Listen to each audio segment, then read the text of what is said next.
Leaders may be born, but we prove they can be made.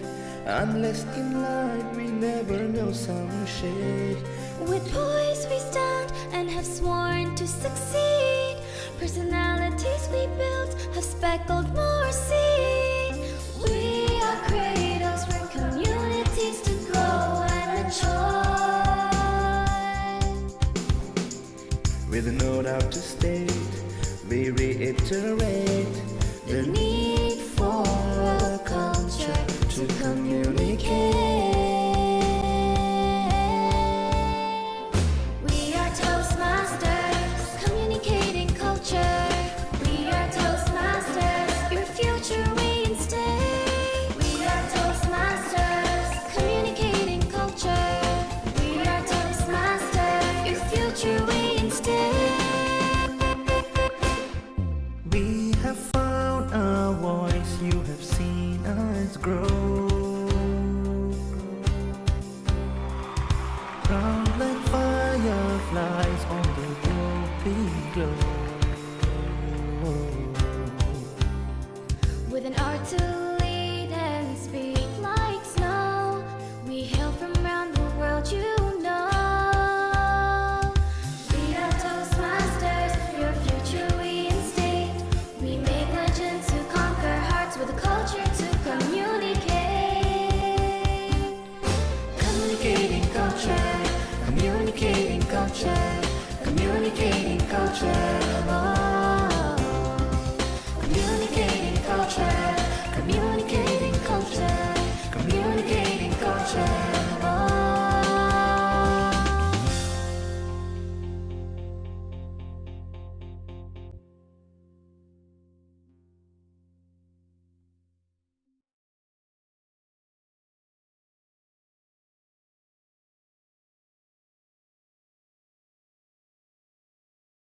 Now it's the time to indulge in a bit of reflective listening. Our next speaker is a champion in speaking, a writer, a leader, and an exemplary family man. He was born in India, and through hard work alone, he was able to study at one of the most sought-after institutions in the world. He is an engineer by profession, has co-authored many technical papers, and has spoken in technical conferences all over the world. It all started in the year 2002, where he noticed that his lack of communication skills were pulling him down from advancing from his career. 5 years later, he became the world champion in public speaking. Ladies and gentlemen, I think it's a privilege to listen to a man who has made his fate. Please welcome Toastmaster Vikas Jingran, our keynote speaker, with a warm round of applause.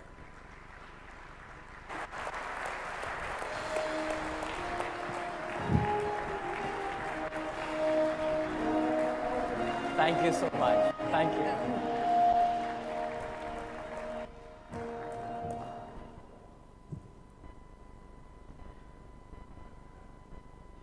Toastmaster Naseem, all the dignitaries here, let me start my keynote by asking you a very important question. How many of you feel that your life has changed because you people? How many of you think your life has changed because you can now communicate with people when you stand up and do a good job?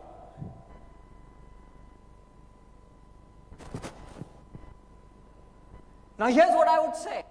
I would say that my two young kids, one is 4.5 and 2.5, would also have raised their hands if they were here, but for different reasons.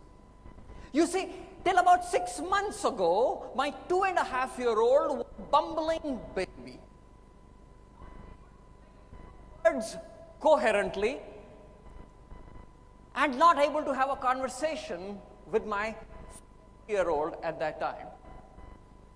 And over the last 6 months, this 2-year-old has now begun to say a few sentences. In fact, carry on a conversation. And nobody hates it more than my 4-year-old. You see, but until 6 months ago, he could get away with everything. He could come up with all kinds.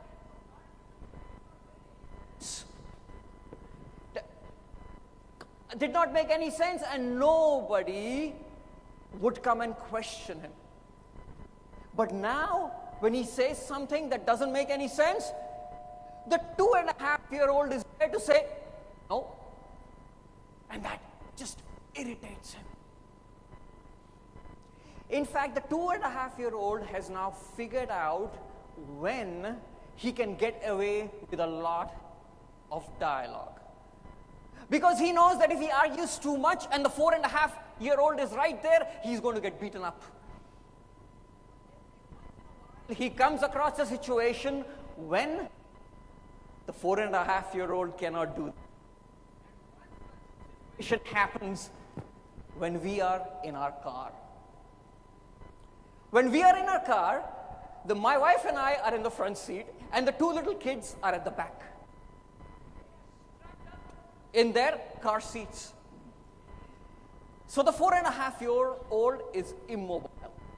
And the 2.5-year-old loves this. Because as soon as we get into a car, within the first 5 minutes. So I tell you this story for 2 main reasons. One, I sincerely hope that you are doing a better job than my 2.5-year-old in using your communication skills. And second, I want you to think about why you get up and speak. What is it that you're trying to do when you get up here and you're in front of people? Maybe some of you are trying to change lives. Some of you have an important message that you would like to convey to your audience. Some of you are out there changing the world. Whatever the reason why you get up there, you have to understand the fundamentals of how that will happen. And I learned how that will happen through a very interesting experience that happened many years ago. This was our first wedding anniversary more than 10 years ago. And I asked my wife, Anjali, what do you want me to do? What should we do? And she said, no, Vikas, don't do anything. Don't worry about it. We'll just go out for dinner. Have a quiet evening with ourselves. But all my friends told me, don't you believe a word she says. If you do not do something special that day, you're going to hear about it for the rest of your life. So I said, no, I need to do something about this. I need to plan something special. And so I went online and tried to find out which are the most romantic cities in the US. And the name San Francisco propped up many times. So I said, great, I'm going to plan a trip to San Francisco. And so that's what I did. So here we were, it was February, we had taken 7 days out, we were spending it in San Francisco. And if you have ever been to San Francisco, there is a place called Pier 39 that you always go to. Every tourist who goes to San Francisco goes to Pier 39. And so that's what we did. So this day, beautiful morning. It was about 10 a.m. in the morning. The breeze was blowing 70 degrees. The sun was out. The tourists were out everywhere. You couldn't have asked for a better day. And here we were, walking on Pier 39. And you know, the pier is beautiful. The seals come out. They bask in the sun. And there's everybody watching them. And there are people on the streets doing all kinds of things. And that's where we noticed something very strange going on. What we noticed was there was this man with a leafy branch in his hand, sitting like this. And every time a tourist would walk by, he would jump from behind the branch and say, "Boo!" And you can imagine what was going on. The poor tourists, they had no idea. They were eating popcorn, and suddenly, boom! And all the popcorn would go flying everywhere, and they look remarkably funny for a few seconds. And everybody would laugh. But then everybody was taking it in the right spirit. In fact, what was happening was these victims would go join a group of about 30 people so that they could laugh at the next victim. And this went on for a lot of time, until this leafy friend of ours tried his trick on a very, very strong man. This man must have been 6'4", muscles bulging everywhere, looked like he had just escaped from jail, and he came around with his popcorn, and the leafy man went boo, and you can imagine what happened. Because this man was so big and strong, he looked even more funnier.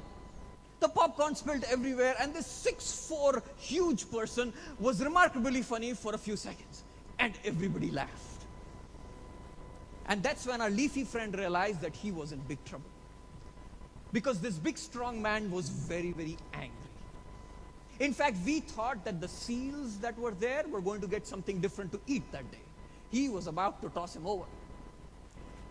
And then everybody intervened and they stopped him. But the leafy friend realized that this was it. I better find a new spot. And so he left.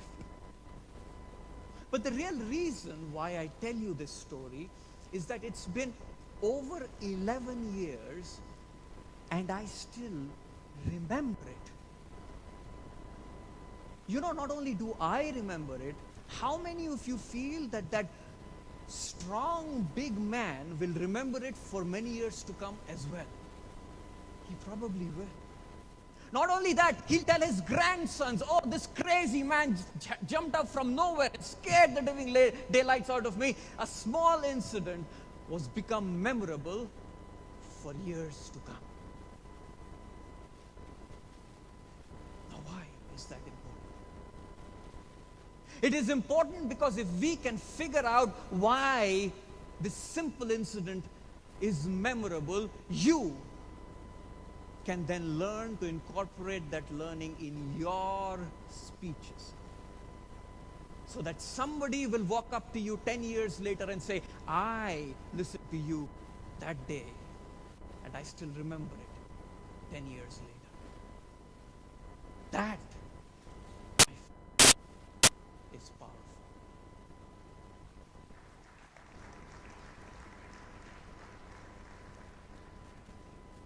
The reason incidents like this, and you might have many more incidents in your life that are memorable, the reason they are memorable is because of the emotions associated with them.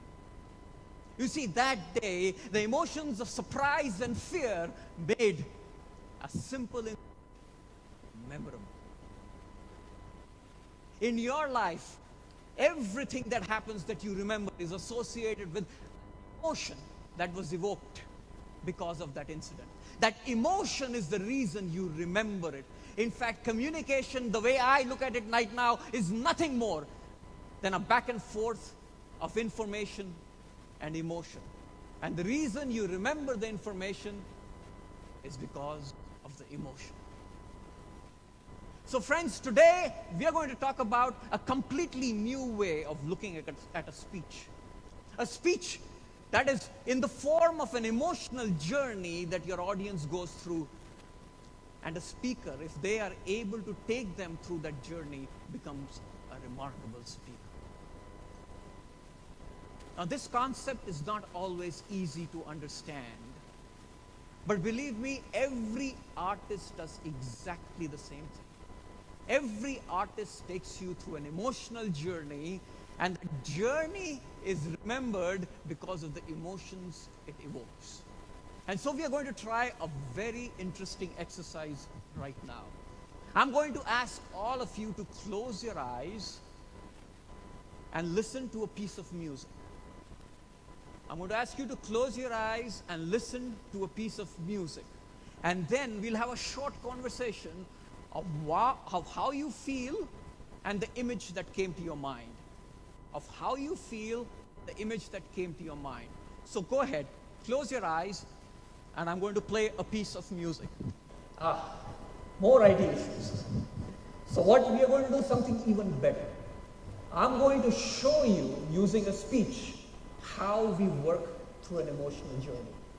Instead of playing a piece of music, you will listen to a speech that shows you how a speech is essentially an emotional journey that you go through. But before that, let me explain what the concept is. Emotions are what you remember. In fact, there's a saying that people will not remember a word you say, they will not remember anything you do, they will only remember how you made them feel. That is the only thing you go back with after I'm done. And that is why I said initially that all these IT issues and the phones and the mics not working and things not working out really do not matter. There was a time when if something like this would have happened when I was up on stage, I would be very worried.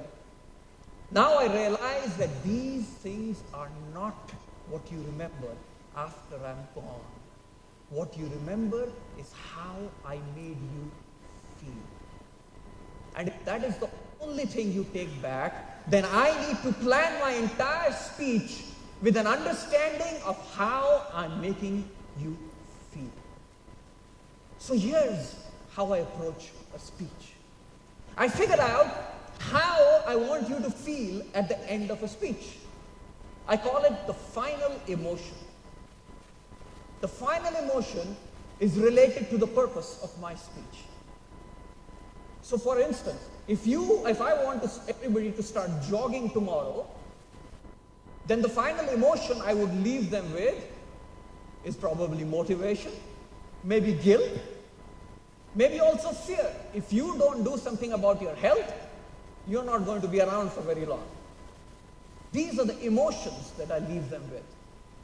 And the whole process of writing a speech is to take them from where they are emotionally, usually at neutral in the beginning, to those final emotions at the end of a speech.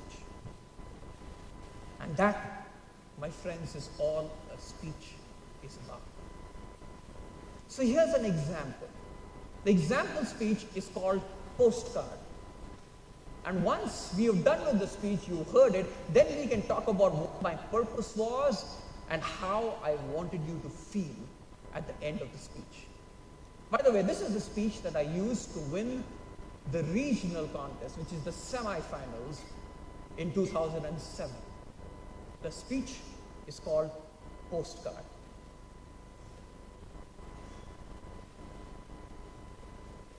Have you seen the Taj Mahal? My friend Jamie asked me. I was used to this question. Whenever people found out I'm from India, usually the second question they asked me, the first one always be, hey, did you have an arranged marriage? So I had a prepared answer. It's beautiful, I told Jamie. But the truth was that I had not seen the Taj Mahal. But I was too embarrassed to admit it. And so I learned to describe it from a postcard. My fellow Toastmasters, friends and guests, and anybody here who has ever claimed to have seen a monument based on a postcard. It works. Jamie and I had a fantastic discussion about the Taj Mahal, but this was the straw that broke the camel's back. A few years ago, when my wife and I were visiting India, we decided to go see the Taj Mahal. Oh, we were so excited. We told everybody about it. All our friends and our uncles and aunts, everybody knew that we were going to the Taj Mahal. When my favorite Uncle Jay found out about it, he had only one piece of advice. Be careful of pickpocket. They are like magician. They will steal your wallet even if you have your hand on it.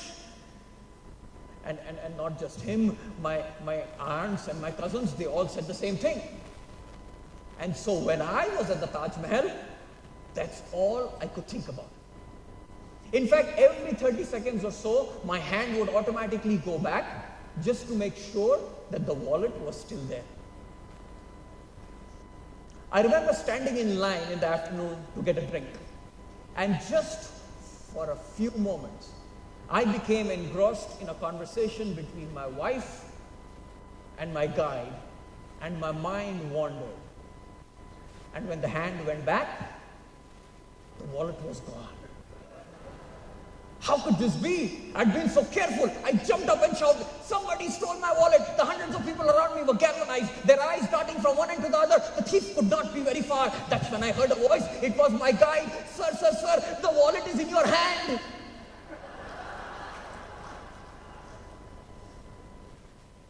And that's where it was. I immediately understood what had happened. I had taken it out to pay for the drink. And when the hand went back, I just assumed it had been stolen, because that's what I was thinking about the whole time. Friends, I can never forget this incident because of two main reasons. One, my wife won't let me forget it. It has too much entertainment value for her. And two, because of how I felt that evening. I just spent a day in front of one of the most beautiful structures built by man, but I couldn't remember the touch of the white marble. I had no recollection of the intricate carvings on those pillars. I had no memory of the smell of the roses that surrounded the structure. It was as if I had seen a postcard. My day seemed incomplete, but it took a phone call to make me realize what it was. Oh, I'll never forget that day. The phone rang early in the morning, and it was my mother. Because I have bad news. Uncle Jay is no more. But Mom, how could that be true? The doctors had given him 6 months. How could he be gone? Because the doctors made a mistake. He's no more. But Mom, I was finally done with my project. I had some time to call him. I was going to call him, Mom. Tears streamed down my cheeks as I remembered the hot summer days I'd spent playing in Uncle Jay's backyard. I remembered his infectious smile, his gentle hug. And that day, for the first time, I realized that my whole life was like a book of postcards. I had been so busy building the future that I had never lived in the moment that contains the touch, the smell, the feeling, the moment that is gone in a snap, forever. Just like Uncle Jay was gone forever. Friends, there are too many of us who are living our lives worrying about our wallet and failing to enjoy the magnificence of the Taj Mahal in front of us. Not realizing that if you don't capture the moment, the touch, the smell, the feeling, what remains is just a picture without a soul, a memory without emotion, just a postcard. Your life is much more than a simple postcard. Thank you.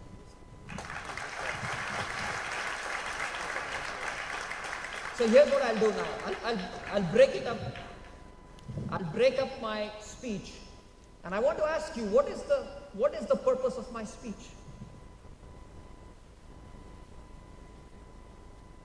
No, the purpose of the postcard speech. Yes.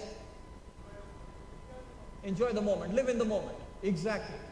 The purpose of the speech is I want people to live in the moment. But that was just telling you that I want you to live in the moment is not memorable. You've heard this hundreds of times. The message is not new. What is different is I decided to make it feel the message memorable. I left you with strong emotions right at the end that hopefully will make that message memorable. And that is a very different way of writing and delivering a speech. Because I have had people who have heard this speech literally years ago. And they come up and they say, I was with my family over the weekend. We went to the beach and I did not live my life like a postcard. A strong emotion made a concept. Remember, that is the power of working with emotions. It is also the reason why I can stand up here and tell you without doubt that you have the power to change lives. You have the power to impact people. You have the power to make your message memorable. Because emotions are a human quality. They are who we are. They are in us. You do not have to learn how to emote.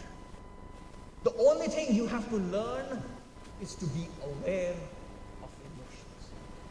If you are able to convey the emotions that are in you, and if your audience is able to feel the way you feel, you will be able to deliver remarkable speeches.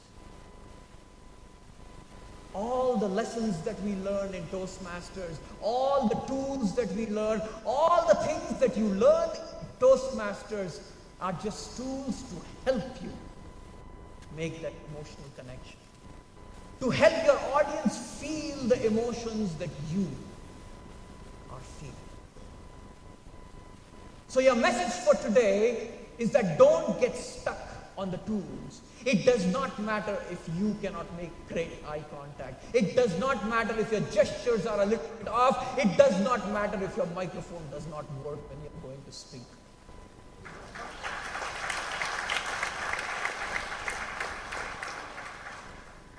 What people will remember are just how you made them feel.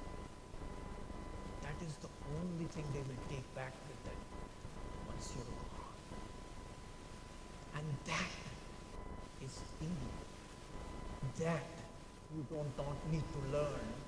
What you need to learn is how you can make an emotion and then take them on this wonderful journey.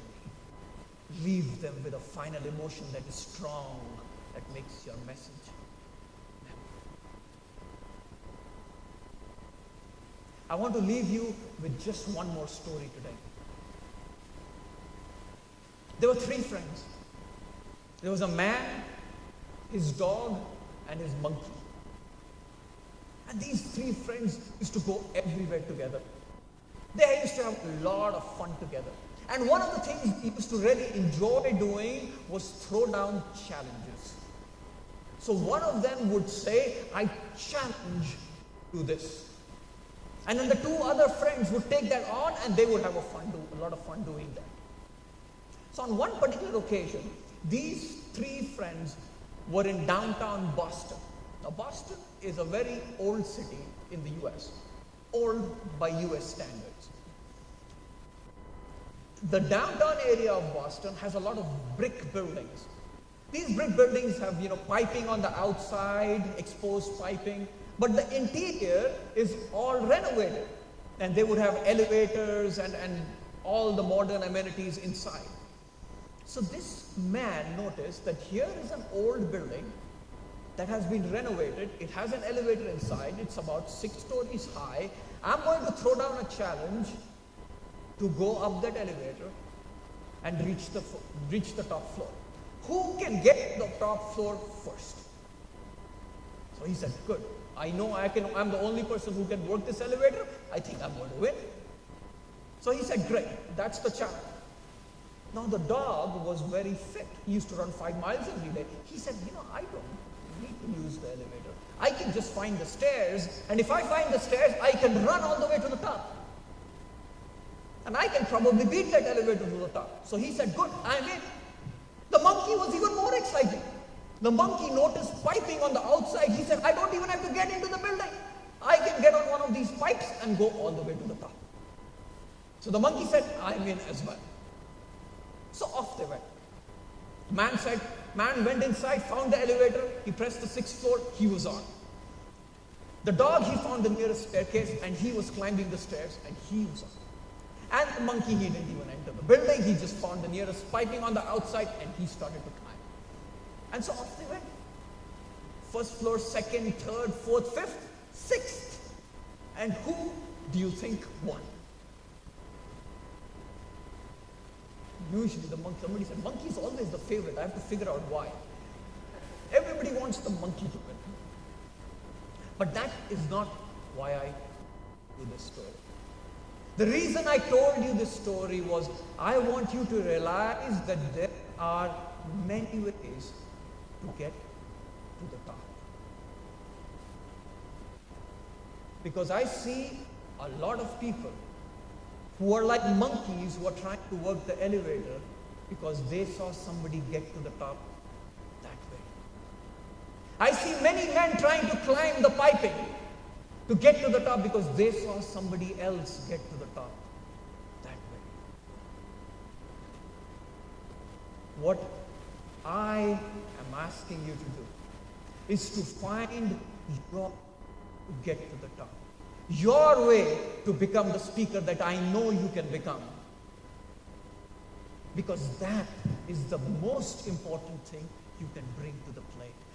That authenticity, yourself, is the only way you will be able to connect with people emotionally and take them on this wonderful journey. That is how you deliver a remarkable speech. I wish you well. The trip was too short for me, but I hope you got something out of the trip, out of my speech today. What I want you to remember, again, just one line, that people will not remember what you say. They will not remember what you do. The only thing they will remember is how you make them.